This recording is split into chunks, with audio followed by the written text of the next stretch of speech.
Aloha kako, talofa lava, and welcome to the 9th Annual National Pacific Island Violence Prevention Conference. My name is Matapuna Mailo Levinson, and I'm a program manager with the Asian Pacific Institute on Gender-Based Violence. I am so grateful to help open the conference and today's summit.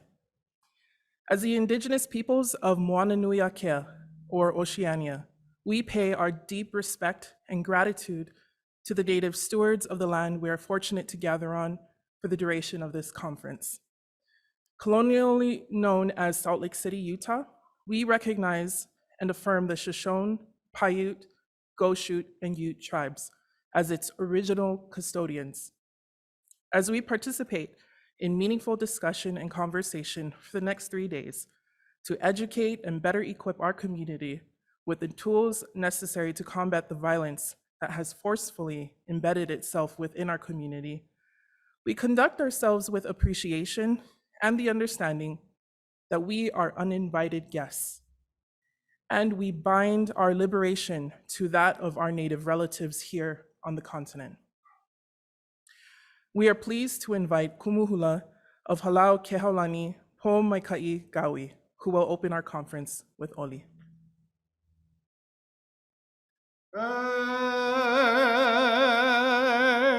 Aloha, aloha, aloha, aloha no na kupuna no ke ia aina, e ia no mako, na pua o Hawaii, na yamako, he ke kivale no. O naunai kala me tale hua e halele hua, no ia nata no e. O ka uno ia e ano inei e li anei hoi o tahiti mai. A hiti mai no o tau, a hiki puno me te aloha. Aloha e, aloha e, aloha e,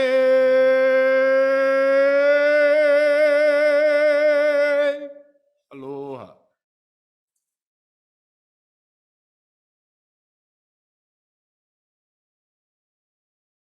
Mahalo nui e kumu.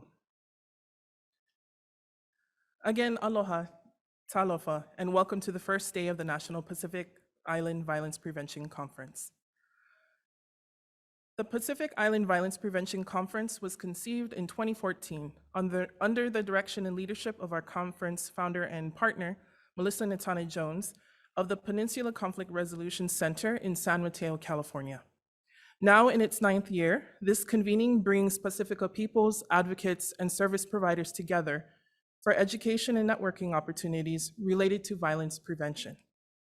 We want to express our deepest thanks to Pacific Island Knowledge to Action Resources, Susie Felch Malohifo'u, and the incredible PICTAR team who are hosting this year's conference. This event could not be possible without the partnership of PICTAR, the Peninsula Conflict Resolution Center, and the Asian Pacific Institute on Gender-Based Violence, whom I represent today. Thank you to Health Choice Utah and the Utah Department of Human Services for sponsoring this event, and for the Department of Human Services for allowing us this space to convene the conference here in Salt Lake City, Utah, where the conference is being broadcast from. Today is dedicated to our Women's Empowerment Summit, which has been under the leadership of our Women's Summit's chair, Areta Mapu Tupola, since 2019. This year's theme for the Women's Empowerment Summit is building a financial foundation of self-empowerment for Pacifica women.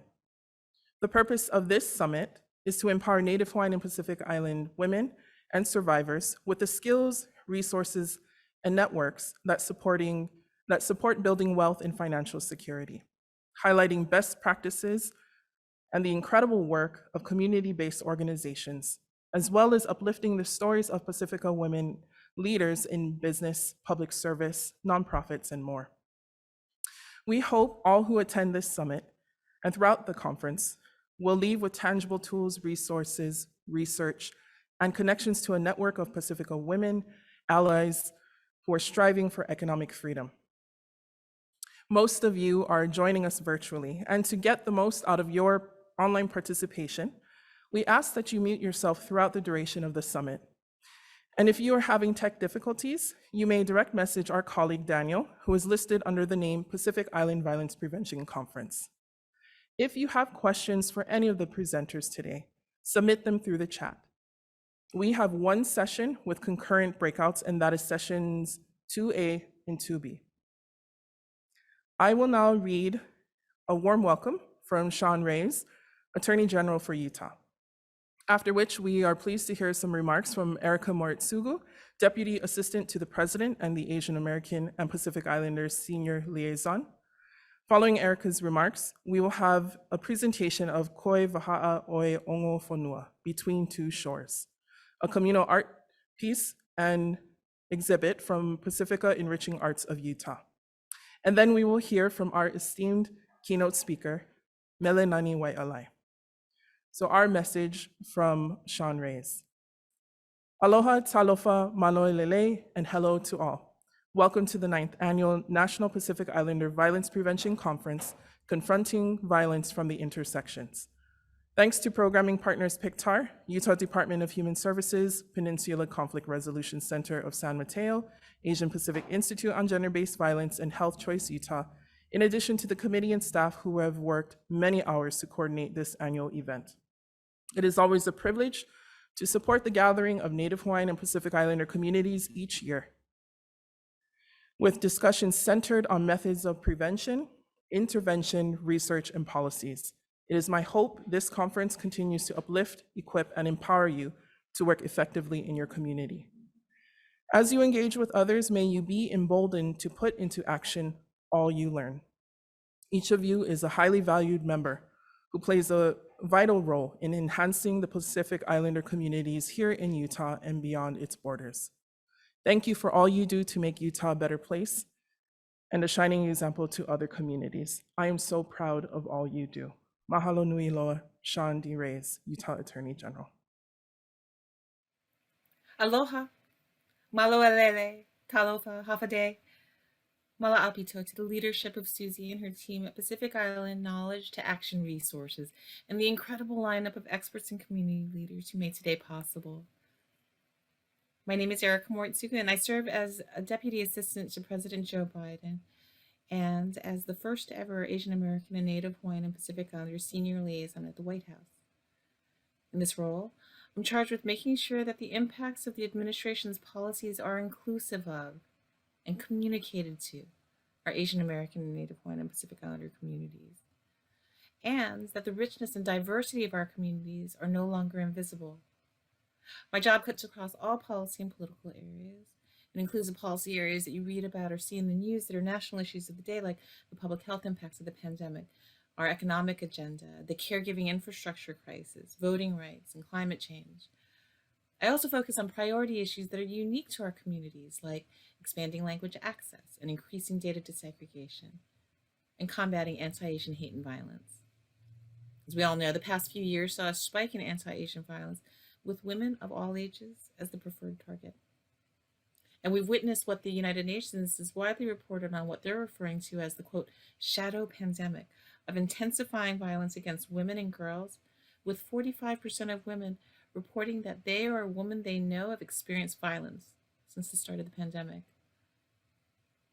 According to a report released last month by the National Asian Pacific American Women's Forum, 1 in 10 Asian American or Native Hawaiian and Pacific Islander women reports experiencing gender or race-based physical violence over the last year. Further, data shows us that violence by an intimate partner during a lifetime is high in the Pacific Island nations. 64% of women in Fiji, 51% in the Marshall Islands, 46% in independent states of Samoa, 40% in Tonga, and 33% in the Federated States of Micronesia reported violence by an intimate partner in their lifetime. Cultural notions such as shame that discourage Asian American and Native Hawaiian Pacific Islander women from reporting violence to law enforcement can act as barriers to safety. We see these barriers in Pacific Island communities here in the United States. It's clear that Asian American and Native Hawaiian and Pacific Islander women, grappling with both racism and misogyny, have been disproportionately burdened by the pandemic. We have a long way to go in ensuring safety and equity for our women.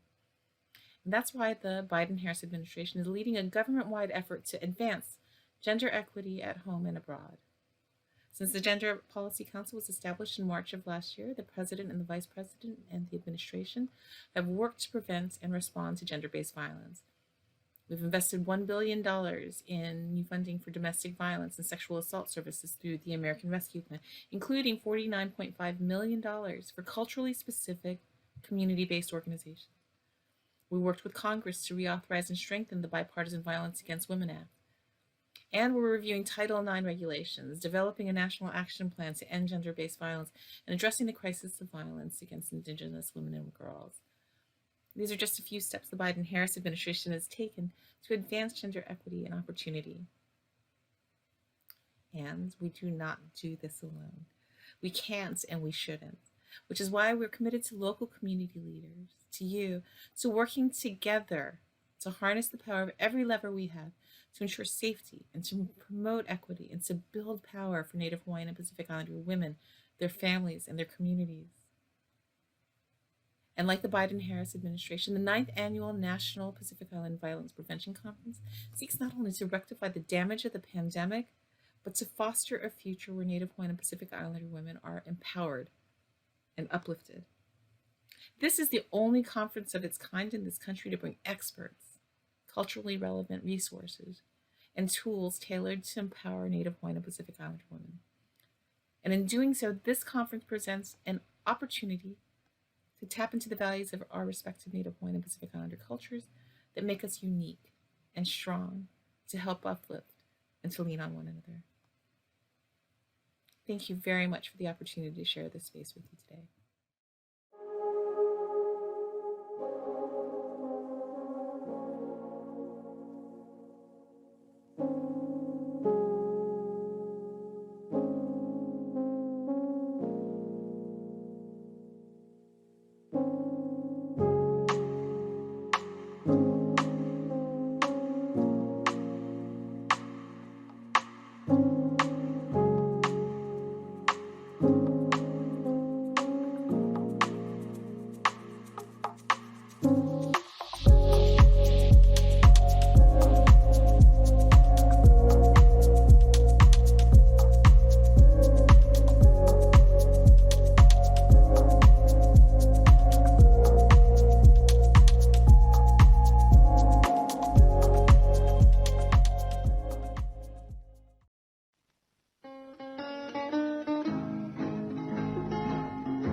Mama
Ele yo lama